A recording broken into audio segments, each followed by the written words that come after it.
This is our first presentation for the Mental Health Intervention Team Parent Night, so it's our maiden voyage, so to speak. So we're really excited. Tonight we're talking about mental health mythbusters and hoping to demystify some common concerns about mental health. You may be aware that the mental health intervention teams were started this year in our district. The reason we started them was in order to create a proactive and positive support system for our students. And in order to do that, we have to work with multiple systems. We work with the students directly, we work with staff and administration, we work with parents, and then we also work with the community in order to create a multi-systemic approach to help benefit children's mental well-being and mental health. Topics we're going to cover tonight. First, I'm going to talk to you about what mental health is. Next, Shelly Ann is going to talk to you about mental health myths and facts. And then Joanne is going to end the night talking about therapy and treatment myths and facts, as well as some quick strategies and things to do in order to improve overall well-being. So in order to talk about what mental health isn't, before we dive into that, it's really important to talk about what mental health is. It can be a very complicated issue. Oftentimes the word mental health gets confused with the word mental illness. They're both interrelated, but everyone has mental health just like everyone has physical health. And mental health is often hard to talk about. You know, our society doesn't feel comfortable at this point talking a lot about mental health and mental health concerns and challenges, not like we do physical health. If you have a concern physically, whether it's a broken limb or an allergy to something, you may be comfortable talking about those things and the different treatment options you're looking at. If you're having a mental health challenge, though, maybe with anxiety or depression, people may not feel comfortable talking about those things. And when we don't feel comfortable talking about them, we don't feel comfortable talking about treatment options or how to get treatment or what to do. And so the more we discuss those things, the better are we able to manage those things and to get help and support when we need it. So one of the reasons for this presentation is to really work at starting to break the stigma of mental health and mental illness, and that is a big mission of our group overall.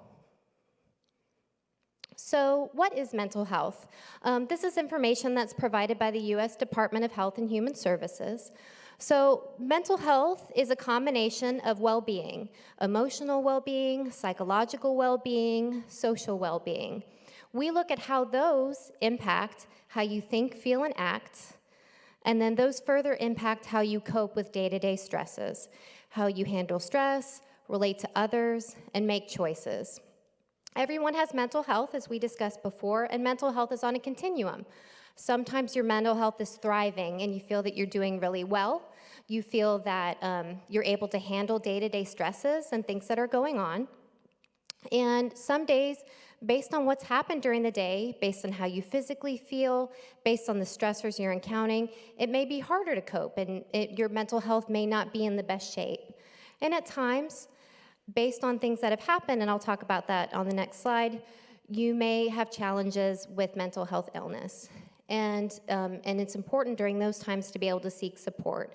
And we're going to talk about warning signs and when it is important to go get professional help. So there are many things that impact mental health. The first are biological factors, either brain chemistry or genetics.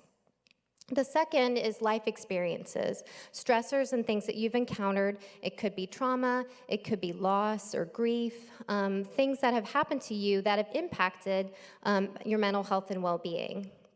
And those aren't necessarily a permanent impact, but as you know, mental health is a continuum, some days might make it more challenging than others. And then there's family history. And family history is more complicated than genetics. If you do have a genetic history or a family history of having a mental health challenge, oftentimes that not only has a genetic disposition, but it also can create environmental factors that you may have grown up with that could enable certain things like depression or anxiety. So what are some mental health warning signs? Now this list isn't exhaustive, but these are the more prominent things that it's important to look out for and seek support if you find that these are impacting your day-to-day functioning.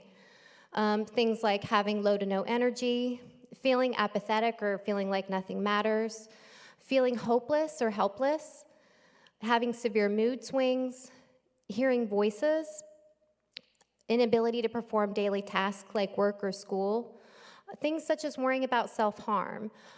Those sorts of things, if you find that you are struggling with them, it's important to seek help for those in order to see what treatment options are available.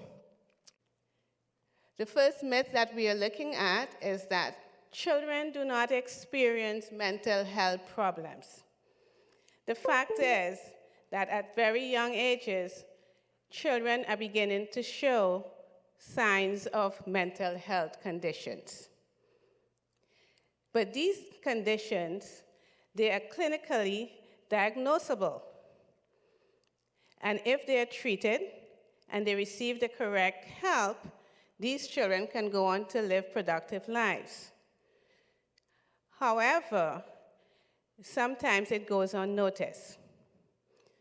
Statistics shows that 1 in 6 children between the ages of 2 to 8 years, they have already been diagnosed with a mental health disorder. Half of all persons diagnosed with a mental health disorder, they begin to show those initial warning signs before they have reached the age of 14. And by the time they are 24, they have a mental health disorder. Unfortunately, though, less than 20% of children who have a diagnosable mental health disorder receive the treatment that they need. So let's think about that for a minute. I just said that when you think let's say between 2 and 14 years of age, they're beginning to show those signs of a mental health disorder. And by 24, before they even get to 24, they have a disorder. What's happening between, let's say, between the 14 and 24? That is, we are talking about the teenage years. That is when our kids get into drugs. That's when they get into alcohol. That's when they get into hypersexual activity. Why? Because they were not diagnosed, they have not received any type of treatment, and they are soothing themselves. And so if we are trying to prevent that, and so you may be asking yourself, so how do I know if my child has this disorder? As was just mentioned in that previous video, you have to pay attention to the behaviors. Is that behavior that your child is displaying, is it persistent?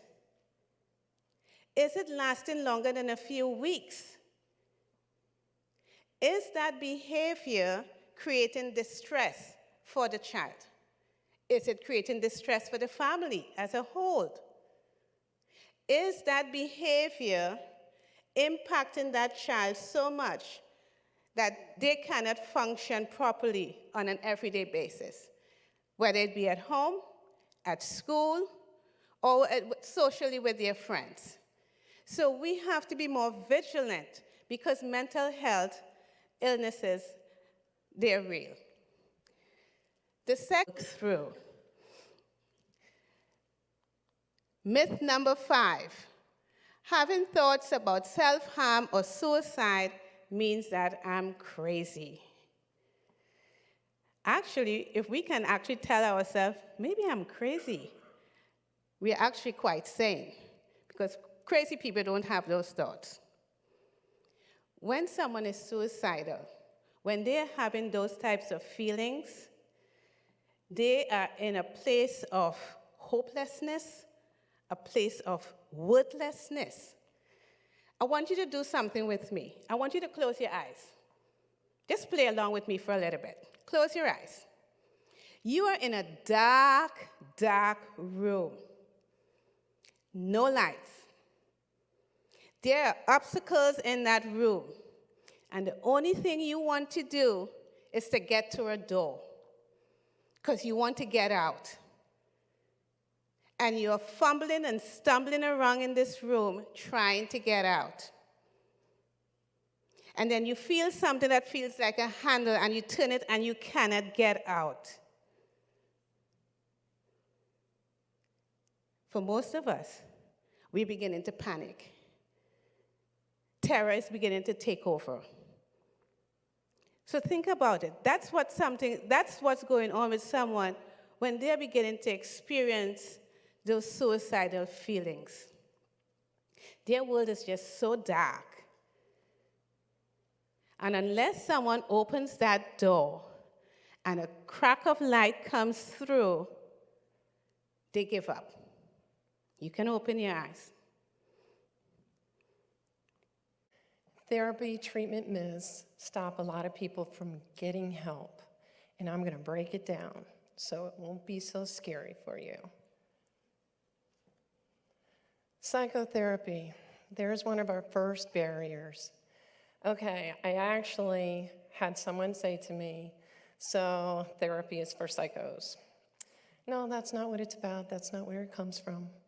The psycho part of that word is about psychology. That's the study of the human mind and behaviors. It's an applied science. There's a lot of research being done all the time as to why we do what we do.